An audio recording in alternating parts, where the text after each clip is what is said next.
"We shouldn't be doing this," she said, even as she didn't move away. Her back was against the door, my hand still hovering in the space where it had almost settled on her waist. The music from the other room thudded softly, a reminder that this moment wasn't supposed to exist. Her voice wasn't shaken. That's what made it dangerous. "I know," I replied. The words came out calm, practiced, like I'd been preparing them longer than I cared to admit. My pulse disagreed. So did the way her eyes stayed on mine, searching for something that would justify stopping or continuing. Nothing about this was sudden. That was the lie people tell themselves. This had been building in glances, in pauses, in the way we always found ourselves slightly apart from everyone else. Saying it out loud didn't break the spell. It sealed it. She inhaled, slow. I felt it like a countdown. In that suspended second, before either of us crossed the final inch, I understood the truth with unsettling clarity. Whatever happened next wouldn't be an accident. It would be a choice. And choices like this don't end when the door opens. Before that night, the attraction had lived safely behind manners. We'd known each other long enough to build familiarity, not intimacy. Enough shared time to recognize rhythms, habits, the subtle ways bodies occupy space when they're comfortable. We were part of the same extended circle, close enough that avoidance would have been noticeable, distant enough that interest could hide inside politeness. On paper, everything was uncomplicated. Separate lives, separate commitments, a mutual understanding of what not crossing lines looked like. We played our parts well. Conversations stayed appropriate. Touches were accidental and quickly corrected. If anyone had asked, we both would have said there was nothing there. But that wasn't entirely true. The tension didn't announce itself. It accumulated. In eye contact that lasted a second longer than necessary. In jokes that landed too precisely. In the way silence between us felt deliberate, rather than empty. I started noticing how often I was aware of her without looking at her, how my body adjusted when she entered a room. She noticed too. You can tell when restraint becomes shared labor. Nothing about her was subtle in the obvious sense. She didn't perform sexiness. She simply occupied herself fully. Confident posture, deliberate movements, a way of listening that felt almost physical. Being near her sharpened my attention. That was the danger. Desire wasn't loud. It was focused. I told myself this was harmless. That attraction is common, manageable, meaningless unless acted upon. That maturity meant acknowledging the feeling without indulging it. I'd lived by that logic for years. What I hadn't accounted for was proximity. The night everything shifted wasn't special. No planned intimacy, no alcohol-fueled recklessness, just circumstance narrowing the space between us. Fewer people, fewer interruptions. The quiet confidence of familiarity replacing caution. We talked about ordinary things, work, plans, people we both knew, but underneath the words, something was aligning. Our bodies were closer than usual. Neither of us adjusted. That was when I realized the truth I'd been avoiding. This wasn't about temptation. It was about recognition. About how easily we'd found a rhythm that felt private, even in public spaces. By the time she said, "We shouldn't be doing this," it wasn't a warning. It was a summary. Because long before we reached that door, long before my answer, we'd already crossed something less visible and far more dangerous. We'd stopped pretending this was accidental. And once that happens, restraint stops being neutral. It becomes a decision you have to make again and again. Or abandon all at once. The moment arrived without spectacle. 1 second we were still pretending, standing close, speaking in low, careful tones, and the next, that pretense collapsed under its own weight. Not because of a touch, not because of a kiss, but because she reached for the door behind her and didn't open it. Instead, she leaned back against it. That single choice changed the geometry of the room. "We really shouldn't," she said again, softer this time. Not as a rule, as a confession. I felt the pull immediately, the instinct to agree, to step back, to restore the order we'd relied on. I even started to. My hand lowered, my shoulders shifted. I gave her the space that said, "This ends now." She noticed. That was the problem. Her eyes lifted to mine, searching, not pleading, measuring, as if she needed to know whether I was capable of walking away or whether I'd already decided not to. "I know," I said again. This time, it wasn't reassurance. It was acknowledgement. The silence that followed wasn't empty.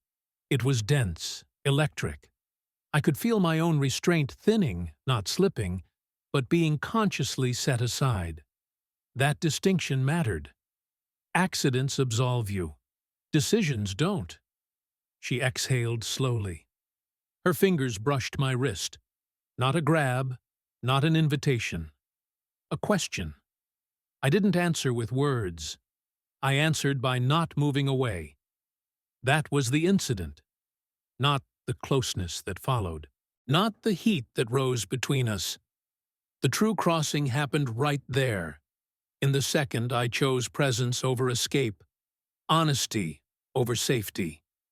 Her hand fell away, but the damage, or the truth, was already done. We both felt it. A shared recognition that something essential had shifted, something we couldn't fold neatly back into its original place. "This changes things," she said quietly. "Yes," I replied. We didn't kiss. We didn't need to. Desire was no longer theoretical. It had weight now. Direction. She opened the door then, finally, and stepped past me. But as she did, her shoulder brushed mine. Intentional. Unhurried. "I won't pretend I don't want this," she said, not looking back. "But I won't be the only one carrying it." She left me standing there, alone in a room that suddenly felt too small for the decision I'd just made. Because in choosing not to stop it, I'd done something far more dangerous than touching her. I'd accepted that whatever came next would be deliberate, and deliberate choices don't stay contained for long. After that, the tension stopped pretending to be occasional. We didn't rush toward each other. That would have been easier to justify. Instead, we began orbiting with intention. Conversations grew shorter, but heavier. Looks carried messages we no longer disguised. Every interaction felt like a test. We were both failing slowly, deliberately. She stopped correcting the closeness. I stopped creating excuses to leave. What unsettled me most was how natural it felt. Not reckless, not chaotic, just aligned.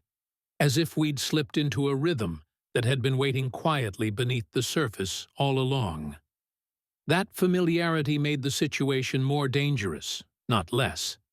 It suggested inevitability. We still said the right things out loud. "This is complicated. We have to be careful. We know better." But our bodies weren't listening to the conversation anymore. They responded to proximity, to tone, to the way silence between us thickened instead of dissolving. One evening, we found ourselves seated side by side, close enough that our knees touched and neither of us adjusted. Her thigh pressed lightly against mine. No movement, no escalation. Just presence. I was acutely aware of my breathing, of how much effort it took not to turn toward her.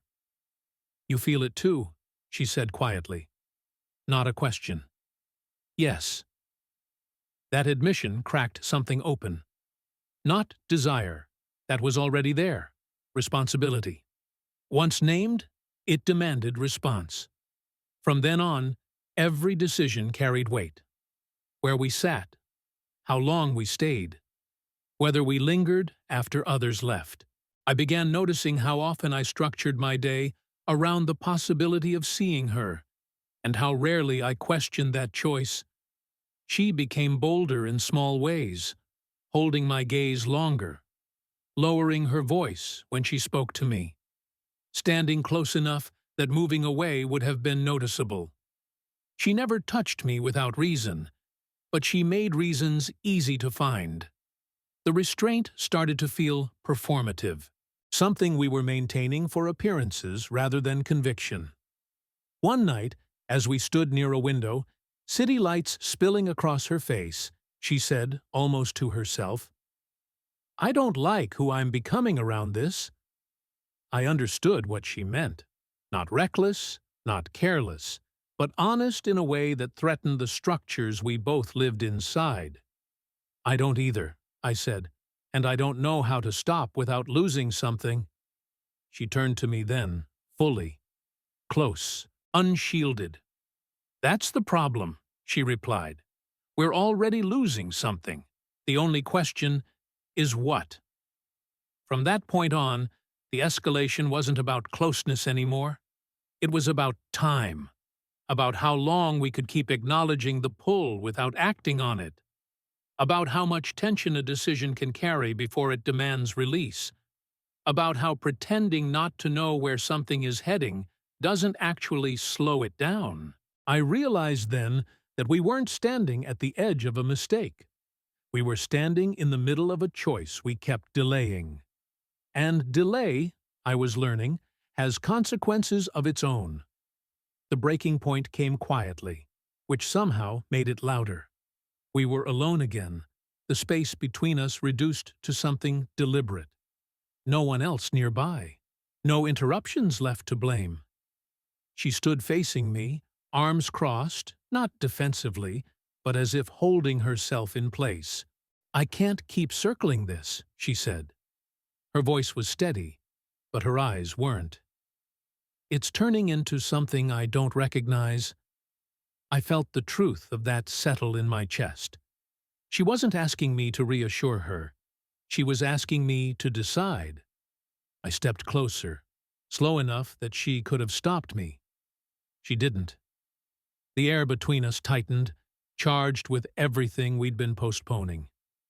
"We said we wouldn't," she murmured. "I know." There it was again. Not denial, not justification, just awareness. I lifted my hand and stopped inches from her waist. I waited. That pause mattered more than the touch would have. It put the responsibility exactly where it belonged. She looked at my hand, then back at my face. "If we do this," she said, "there's no pretending after." "I'm done pretending," I replied. The moment I let my hand rest against her, it wasn't hunger that hit me. It was clarity, the kind that arrives when the last excuse falls away. She inhaled sharply, not in surprise, but in recognition, and leaned into me before I could second-guess the decision. Our foreheads touched, breath shared. The world narrowed to the fact of us standing there, fully aware, fully complicit. "This changes things," she said again, quieter now. Yes. I didn't soften it. I didn't promise what I couldn't guarantee. I just stayed. She uncrossed her arms and placed her hands on my chest, steady, grounding. That gesture, more than any kiss, sealed it. Not reckless, not rushed, chosen. When our lips finally met, it was restrained, intentional, heavy with consequence. No urgency, no escape. Just the confirmation that the line we'd been guarding no longer existed. When we pulled apart, she rested her forehead against mine, eyes closed. "We really shouldn't have waited this long," she said. I understood what she meant. Waiting hadn't protected us. It had only sharpened the fall.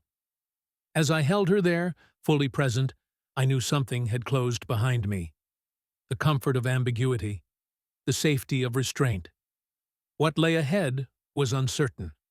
complicated, expensive, but the choice had finally been made, and there was no unmaking it now. What followed wasn't explosive. It was quieter, heavier, more difficult to name. After that night, nothing could return to how it had been. We didn't pretend otherwise. The ease we'd once used as camouflage was gone, replaced by a deliberate attentiveness. Every interaction carried memory now. Every silence meant something. We didn't rush into fantasy. Reality arrived first.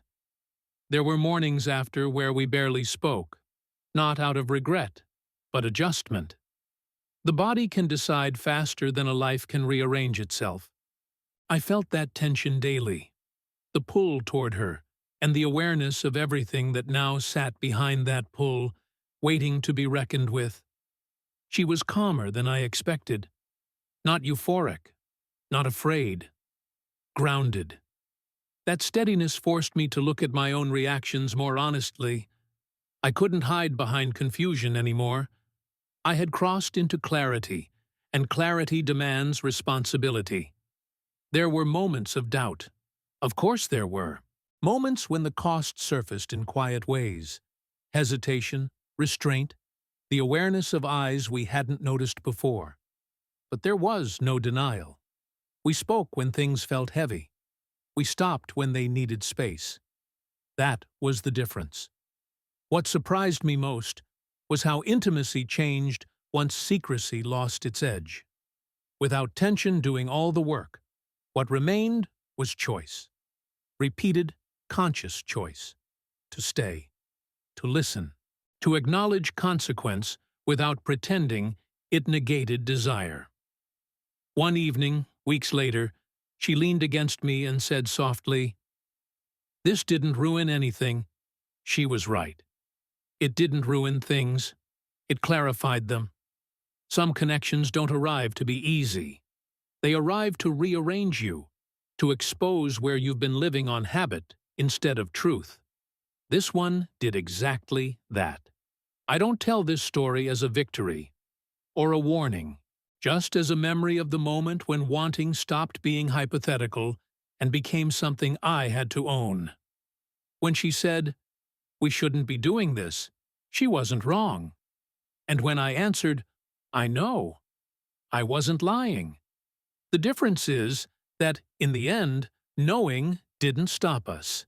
It simply meant we walked forward without illusion, aware of the weight, accepting the turn, and choosing to live with what followed.